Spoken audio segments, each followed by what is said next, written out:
todos, sejam muito bem-vindos a mais um episódio do nosso podcast da reunião de estudos do Evangelho do Grupo Espírita Irmão Áureo. Finalizamos então no podcast de hoje o ciclo das parábolas de Jesus.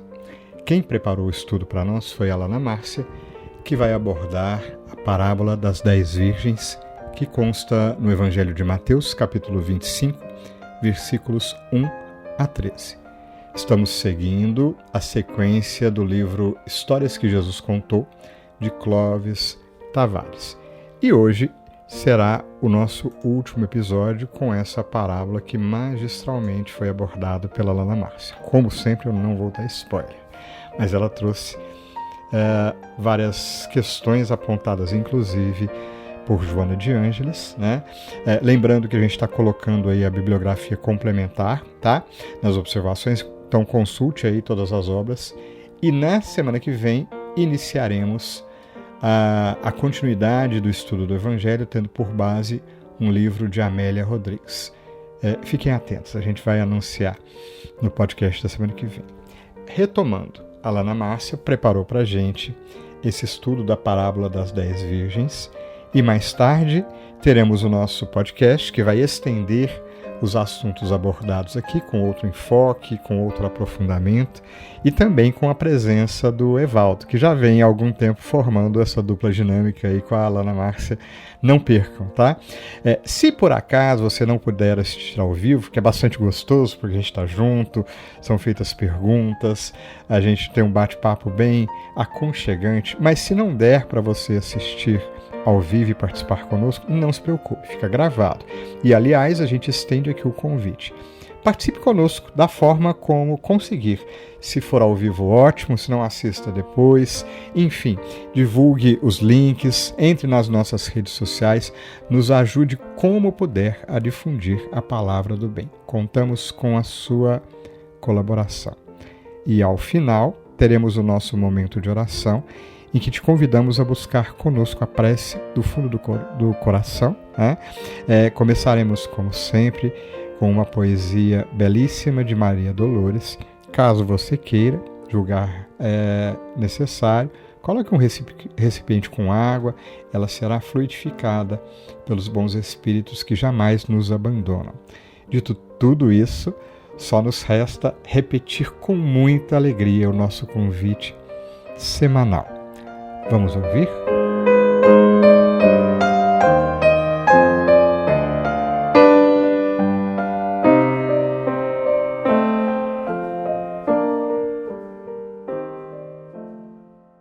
Olá, sejam todos bem-vindos em mais um momento de estudos do Grupo Espírita Irmão Áureo. E na história de hoje, Jesus utilizou a descrição de um típico casamento judaico da época para nos trazer reflexões mais profundas sobre a realidade espiritual, a parábola das 10 virgens. Era costume que o noivo fosse acompanhado de seus amigos tarde da noite à casa da noiva. Lá, o noivo esperava com suas damas de honra, as virgens, que ao serem avisadas da aproximação do esposo, deviam sair com suas lâmpadas para iluminar o caminho do noivo até a casa onde haveria a celebração das núpcias. Importante reafirmarmos aqui que cada parábola traz um potencial imenso de ensinamentos sobre questões espirituais que, cedo ou tarde, conforme nos abrimos para as reflexões mais profundas, vai nos impactando e nos iluminando os pensamentos. Porque cada parábola é uma semente que, para vir a ser árvore, pede o esforço do cultivo. Essa parábola está em Mateus, capítulo 25. Mateus foi o único evangelista a registrar essa parábola, que diz assim: Então o reino dos céus será semelhante a 10 virgens, que, tomando as suas lâmpadas, saíram ao encontro do noivo. 5 eram insensatas e 5 prudentes. As insensatas, ao pegarem as lâmpadas, não levaram azeite consigo, enquanto as prudentes levaram vasos de azeite com suas lâmpadas. Atrasando o noivo, todas elas acabaram cochilando e dormindo. Quando foi pela meia-noite, ouviu-se um grito: O noivo vem vindo, Saiu ao seu encontro. Todas as virgens levantaram-se então e trataram de aprontar as lâmpadas. As insensatas disseram às prudentes: Dai-nos o vosso azeite, porque as nossas lâmpadas estão se apagando. As prudentes responderam: De modo algum. O azeite poderia não bastar para nós e para vós. Ide antes aos que vendem e comprai para vós. Enquanto foram comprar o azeite, o noivo chegou, e as que estavam prontas entraram com ele para o banquete de núpcias, e fechou-se a porta. Finalmente, chegaram as outras virgens, dizendo: Senhor, Senhor, abre-nos. Mas ele respondeu: Em verdade vos digo, não vos conheço. Vigiai, portanto, porque não sabeis nem o dia e nem a hora. Essa é mais uma das parábolas em que Jesus faz a comparação com o reino de Deus, que bem sabemos, não está em algum lugar físico, fora, mas sim dentro de cada um de nós. Um projeto a ser construído. A parábola das 10 virgens traz ensinamentos valiosos para o cotidiano, mas para melhor compreendê-la, é preciso antes de tudo entender que ela faz parte do sermão profético, tido por muitos como a anunciação do fim dos tempos, a preparação para o juízo final, ou como aprendemos no Espiritismo, o fim do mundo de provas e expiações e início do mundo de regeneração. A comparação aqui é a do reino de Deus a uma festa de casamento, a união da criatura com o Criador. Assim temos os personagens dessa história: o noivo representado por Jesus, a noiva, que somos todos nós, suas criaturas, os amigos do noivo, que podemos compreender aqui como aqueles que o auxiliou nesse processo do noivado, que o apresentou, que o precedeu, como, por exemplo, aquele descrito no capítulo 2 do livro Boa Nova, por Humberto de Campos, o precursor. Sim, o João Batista, a voz clamante do deserto, o operário da primeira hora, e também os discípulos muito amados que sempre o acompanhavam em suas pregações. E comandando tudo, o pai do noivo, que é Deus. Jesus, como grande pedagogo que é, num processo de adaptação para falar daquilo que era ainda abstrato para nós, para tornar em algo concreto, acessível para nossa compreensão ainda limitada, adaptando ensinamentos espirituais a uma mentalidade que ainda não consegue compreender questões mais profundas que ele veio nos trazer. Não tínhamos olhos de ver, nem ouvidos de ouvir. E hoje, já o compreendemos? No relato de Paulo de Tarso, em Carta aos Coríntios, ele diz o seguinte: Com leite vos criei, e não como manjar, porque ainda não podíeis e nem tampouco agora podes. Dizendo exatamente sobre a importância de não darmos pérolas aos porcos, como se referia Jesus, porque a verdade precisa ser dosada de acordo com o entendimento de cada um em cada fase da vida. Caso contrário, seria crueldade, falta de caridade. E Jesus nunca impôs a verdade, pois respeita a nossa condição e a nossa decisão. E na referida parábola, ele aproveitou o ritual do casamento judaico para falar do reino dos céus. Antes de abordarmos os ensinamentos morais, faz-se necessário falar um pouco aqui sobre os personagens citados ou ocultos na parábola, a começar pelo noivo, que segundo Emmanuel é Jesus, e a noiva seria o planeta Terra. Vale ressaltar também que a tradição judaica exigia que o pai do noivo desse à família da noiva um presente, chamado em alguns locais de dote. Pois bem, sabemos que Jesus é o enviado direto de Deus Pai para a família humanidade. Portanto, Deus, pai do noivo, deu um presente a todos nós, família da noiva, chamado Evangelho, a Boa Nova, a mensagem de amor, cujo mensageiro foi o próprio Nazareno. Em relação às virgens, precisamos explicar que a palavra utilizada não tem o mesmo sentido atualmente empregado, como se fosse alguém que nunca teve relações sexuais, mas sim, como afirmam alguns estudiosos bíblicos, pessoas fiéis a Deus. Fazia parte do ritual da época que algumas amigas da noiva ficassem encarregadas de fazer a recepção do noivo, que vinha acompanhado de seus amigos.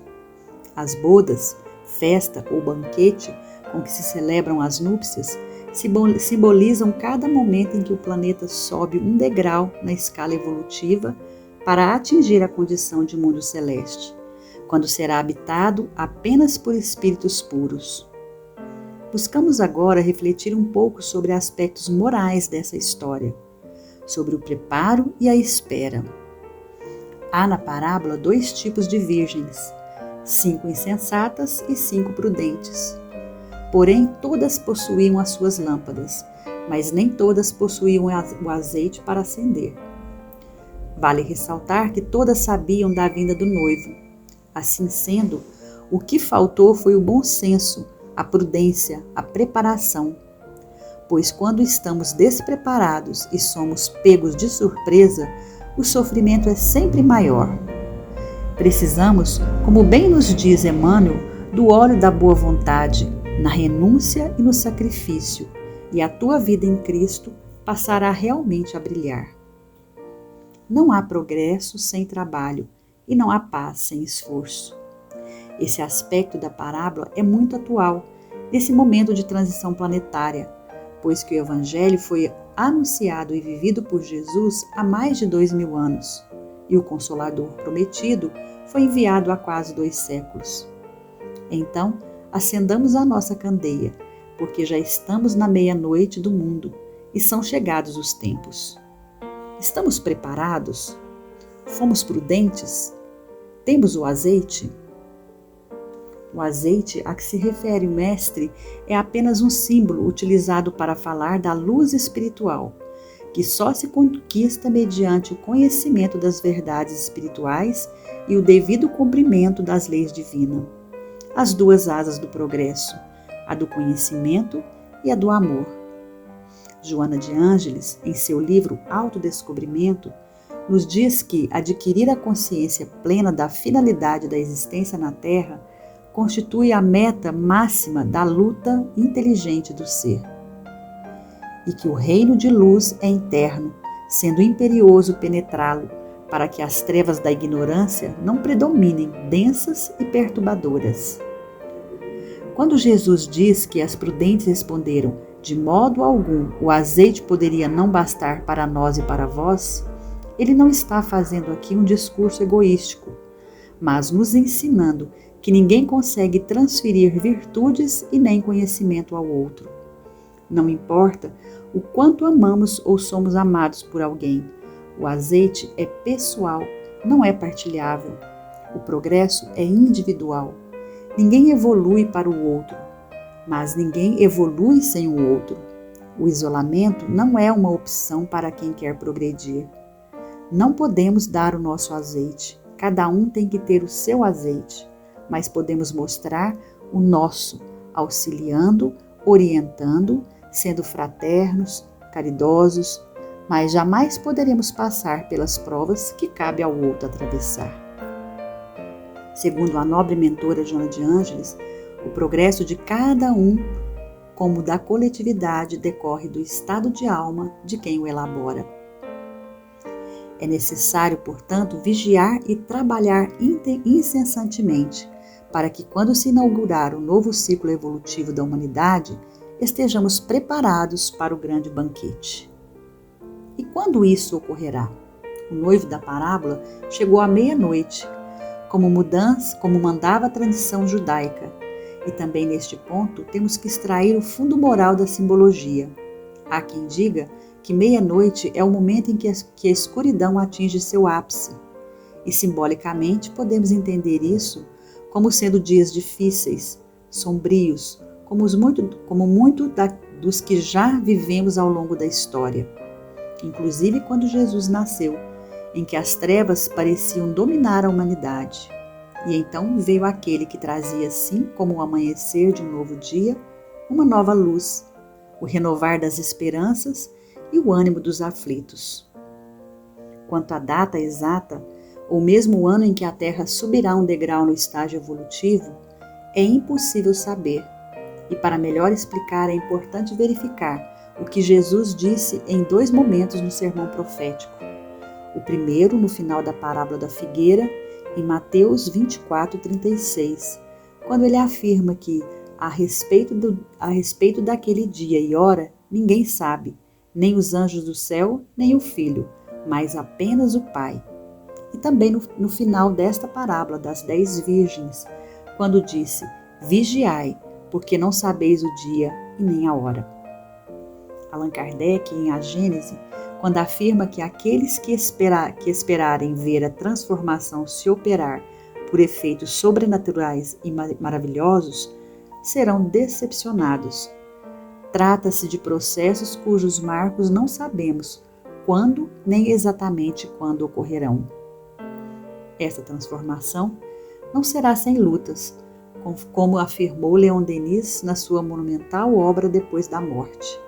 Uma grande batalha que se trava entre o passado, que não quer morrer, e o futuro que se esforça por nascer para a vida. Engana-se quem pensa que essa luta seja meramente externa. Os combates mais difíceis são travados no íntimo, em que o homem velho, como se referia Paulo de Tarso, não cede lugar ao homem novo e, atendendo aos impulsos do egoísmo e do orgulho, ficamos atados às velhas práticas e atos que nos impedem de caminhar de maneira mais firme e resoluta. Essas reflexões teve como referência o livro Parábolas de Jesus à Luz da Doutrina Espírita, no texto de William Jacob. Essa parábola também nos chama a atenção a uma virtude, que é a virtude da prudência, que muitas das vezes fica relegada a segundo plano, porque na maioria das vezes, por ignorância, a identificamos como uma palavra pejorativa, de uma postura de fraqueza ou covardia. Daí, achamos que ser impetuoso é a melhor estratégia, que caracteriza pessoas corajosas que sabem enfrentar a vida. De uma certa forma, todos nós estamos um pouco impregnados desse ímpeto, que nada mais é do que o descontrole disfarçado de virtude. E o que é ser prudente? Se recorremos ao dicionário, vamos ver que define-se como qualidade ou particularidade de pessoa que se comporta de maneira a evitar perigo ou consequências ruins, sinônimo de precaução e sensatez. A prudência é uma virtude que está associada à sabedoria, sendo que através do seu exercício podemos refletir, antecipar e decidir com o uso da razão e sabedoria, porque não basta ter o conhecimento, necessário a sua aplicação com sabedoria. Isso porque sabedoria e saber não são necessariamente a mesma coisa. O saber consiste em aprender e a sabedoria em aplicar esse saber. Logo, sábio não é aquele que sabe muito, mas quem aplica o que sabe. Sábio é aquele ser que age e vive respaldado no discernimento, no bom senso e na retidão, e por isso mesmo sempre submete suas ações à lei universal de causa e efeito, no sentido de conferir se aquela atitude irá trazer algum bem para si ou para o outro, algum prejuízo para si ou para o outro. Não foram poucas as passagens evangélicas nas quais Jesus definiu a necessidade de termos prudência no trato das coisas do alto. E assim ele disse: sede prudentes como as serpentes e simples como as pombas. Foi o conselho de Jesus na preparação de seus discípulos para o trabalho que teriam pela frente. Seriam lançados como ovelha no meio dos lobos. A serpente aqui representa a prudência, que nos permite reconhecer o mal com antecedência e assim antecipar e fazer as melhores escolhas em todas as situações. Para encerrarmos, lembremos aqui o conselho amoroso de Joana de Ângeles no livro Convites da Vida, capítulo 43, que nos diz que a prudência é a atitude de sabedoria. Prudência no falar, prudência no agir, prudência no pensar. Por isso, sejamos prudentes. Com prudência, Jesus pensou, falou e agiu. Iniciaremos o nosso momento de oração de hoje com a poesia Vida e Triunfo, de Maria Dolores. Quem disse, coração, que a prova te agrilhoa, que não tens condições para fazer o bem? Olha a terra em que estás, maravilhosa e boa, sustentando e brunindo a força que a mantém. A árvore entrega ao vento as próprias folhas mortas, o rio lança ao mar os detritos do mundo. Muitas vezes a flor com que te reconfortas vem de semente ao léu, no pântano profundo. Verte o ouro aos filões ocultos no cascalho brilhante, mais puro foi carvão. Sob o trator, a gleba é um cântico do trabalho, acalentando, humilde, a luz da evolução. Não te digas inútil, nem te rales em assuntos hostis de azedume e tristeza. Segue, deixando ao longe amarguras e males. A estrada é um festival de esplendor e beleza. Nada se perde, a dor é o berço da alegria, o gelo, unicamente a ausência de calor. Tudo que foge à lei, de novo se inicia. Tudo a vida refaz nas gradações do amor. Ampara, ama, abençoa, agindo e crendo, avança. A caridade irmana, o bem constrói a paz. Deus te envia ao caminho as asas da esperança. Esquece-te a servir, confia e vencerás. E assim, Jesus, inspirados pelos versos reconfortantes que nos reforçam a vontade firme no bem, nos lembramos dos convites que nos fizeste na parábola das 10 virgens, para que nos preparemos diante de cada momento, diante de cada convite da vida, que nos preparemos com a boa vontade e com a disposição. Pois se eventualmente as dificuldades batem à nossa porta, teremos melhores condições de lembrar os teus exemplos e também de, buscando na prece a comunhão com o mais alto, passarmos pelas tribulações com mais aprendizado e maior fortaleza em nossos corações. Se nos momentos de alegria contamos também com Tua presença ao nosso lado, Jesus, saberemos ser prudentes e saberemos nos lembrar que cada instante da vida é convite ao trabalho. Cada instante da vida é convite ao reconhecimento de tantos corações que nos cercam e nos pedem ação equilibrada, pois assim estaremos mais próximos de Deus, nosso Pai, em cada momento. Que a Tua luz seja bênçãos em nossos corações, refazendo-nos, amparando-nos, protegendo-nos. Que a Tua luz esteja conosco em nossos corações, hoje e sempre. Que assim seja.